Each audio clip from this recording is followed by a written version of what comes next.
শৈত্যপ্রবাহে বোরো ধানের বীজতলার যত্ন।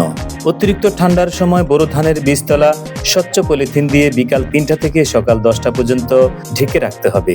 তবে খেয়াল রাখতে হবে পলিথিন যেন চারার পাতাকে স্পর্শ না করে। প্রতিদিন সকালে চারার উপর জমাকৃত শিশির হাত অথবা লাঠি অথবা রশির সাহায্যে ঝরিয়ে দিতে হবে। বোরো ধানের বীজতলায় রাতের বেলায় পর্যাপ্ত পানি ধরে রাখতে হবে এবং পরের দিন সকালে আবার পানি বের করে দিয়ে নতুন করে পানি দিতে হবে। বীজতলায় সবসময় ৩ থেকে ৫ সেন্টিমিটার পানি ধরে রাখতে হবে। ঠান্ডা আবহাওয়ার কারণে ধানের বীজতলায় চারা পোড়া রোগ দেখা দিতে পারে।